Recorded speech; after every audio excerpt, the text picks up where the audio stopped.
नमस्कार दोस्तों। आज मैं आपको सुनाने जा रहा हूं एक ऐसी कहानी जो किसी रेलगाड़ी, किसी स्टेशन और किसी साधारण रात की नहीं है।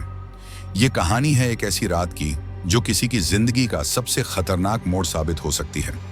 कहते हैं कि रेल की पटरियों पर कई बार वो चलने वाले नहीं होते जो दिखते हैं, बल्कि वो तो कहीं और से आए हुए होते हैं। तो आइए शुरू करते हैं आज की ये सिहरन पैदा कर देने वाली कहानी, आखिरी प्लेटफॉर्म। मुख्य कहानी सर्दियों की एक रात थी।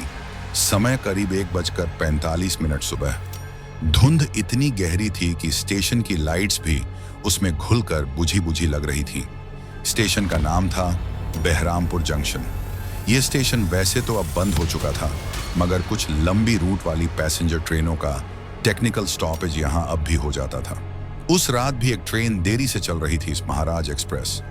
ड्यूटी पर थे ड्राइवर शेखर सिंह, जिनकी उम्र करीब 55 साल थी। उनके साथ केबिन में असिस्टेंट ड्राइवर गोविंद और गार्ड रजत भी मौजूद थे। शेखर जी को लोको पायलटिंग का 40 साल का अनुभव था और वो अपने काम में किसी भी तरह की लापरवाही को जगह नहीं देते थे।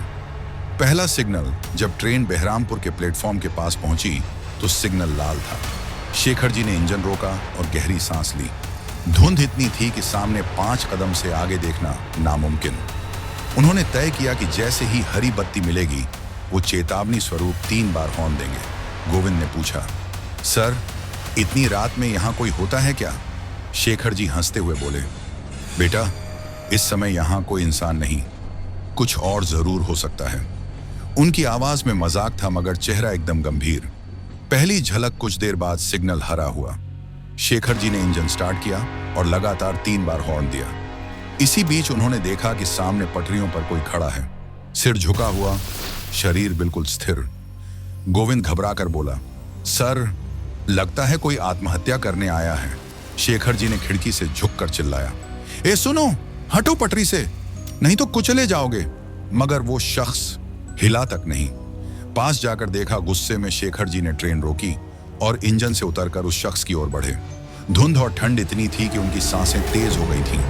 करीब पहुंचने पर उन्होंने देखा वो कोई नौजवान लड़का है, सफेद कुर्ता पहने हुए, सिर नीचे झुका हुआ। शेखर जी ने उसे जोर से डांटा, पगले, मरना है क्या, हट पटरी से। तभी वो लड़का धीरे धीरे खड़ा हो गया। उसकी चाल अजीब थी, जैसे कोई कठपुतली हो। जब उसने चेहरा उठाया तो शेखर जी ठिठक गए। उसकी आंखें बिल्कुल सफेद थीं, बिना पुतलियों के। उल्टे पैर गोविंद और रजत ने खिड़की से बाहर झांका और घबराकर चिल्लाए, सर, ट्रेन में वापस आइए, जल्दी। शेखर जी ने हैरानी से पीछे देखा, क्यों? ये तो बस एक लड़का है।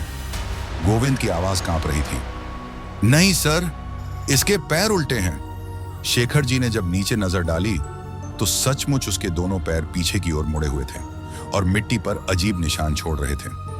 अजीब हरकत, वो लड़का अब शेखर जी के बेहद करीब आ चुका था। उसकी आंखें सीधी उनकी गर्दन पर टिकी हुई थीं। शेखर जी को याद आया कि वो हमेशा गले में हनुमान जी का लॉकेट पहनते हैं। उन्होंने हल्के से हाथ गर्दन पर रखा और देखा कि लॉकेट बाहर लटक रहा है। अचानक वो लड़का ठिठक गया और गुर्राती आवाज में बोला, ये चीज यहां मत रखो, ये मेरी राह रोकती है। उसकी आवाज इंसानी नहीं थी, बल्कि किसी जंगली जानवर की दहाड़ जैसी। उसी वक्त ट्रेन के पीछे खड़े गार्ड रजत ने देखा कि प्लेटफॉर्म की पुरानी बिल्डिंग से कई परछाइयां निकल रही थीं।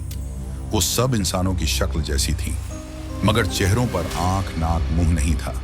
वे सब धीरे धीरे पटरियों की ओर बढ़ रही थीं। गोविंद डर से कांपते हुए चिल्लाया, सर, चलिए यहां से, नहीं तो ये सब हमें घेर लेंगे। शेखर जी तेजी से इंजन की ओर दौड़े और सीट पर बैठते ही हॉर्न बजा दिया। ट्रेन धड़धड़ाती हुई आगे बढ़ गई। जैसे जैसे ट्रेन आगे बढ़ रही थी, इंजन की खिड़की से वही लड़का बाहर झांक रहा था। हाँ, वही उल्टे पैरों वाला लड़का। वो बराबर ट्रेन की स्पीड में दौड़ रहा था। उसके चेहरे पर एक अजीब मुस्कान थी। गोविंद लगभग रोते हुए बोला, ये इंसान नहीं है, ये तो कुछ और ही है। 5 किलोमीटर बाद ट्रेन एक पुल पार करने वाली थी। शेखर जी ने देखा कि वही लड़का अब पुल के बीचों बीच खड़ा है। उसके पीछे सैकड़ों बिना चेहरों वाली परछाइयां खड़ी थीं। ट्रेन रोकना नामुमकिन था। उन्होंने पूरे विश्वास के साथ हनुमान जी का नाम लिया और हॉर्न पर हाथ रख दिया। जैसे ही ट्रेन उन सब के पास पहुंची, एक तेज धमाका हुआ और सब धुंध की तरह हवा में घुल गए। सुबह जब शेखर जी ने इस घटना का जिक्र रेलवे कॉलोनी में बुजुर्ग कर्मचारियों से किया तो उन्होंने बताया, बेहरामपुर स्टेशन पर कई साल पहले एक हादसा हुआ था। पूरी पैसेंजर ट्रेन पटरियों से उतरकर पुल से नीचे गिर गई थी। उसमें दर्जनों लोग मारे गए थे और कहते हैं कि उनकी आत्माएं अब भी उस जगह भटकती हैं। वो लड़का उसी हादसे का अकेला अज्ञात यात्री था जिसकी लाश कभी मिली ही नहीं। ये थी आज की कहानी, आखिरी प्लेटफॉर्म। अब आप सोचिए, अगर आप ऐसी किसी ट्रेन में होते और सामने आपको धुंध में उल्टे पैरों वाला कोई दिखाई देता तो आप क्या करते?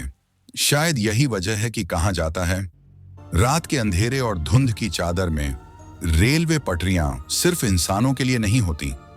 अगर आपको यह कहानी पसंद आई हो तो हमें कमेंट में जरूर बताइए, और अगर आपके पास भी ऐसी कोई डरावनी घटना है तो वो भी शेयर करना मत भूलिए। फिर मिलूंगा एक नई डरावनी कहानी के साथ। तब तक के लिए बाय और टेक केयर।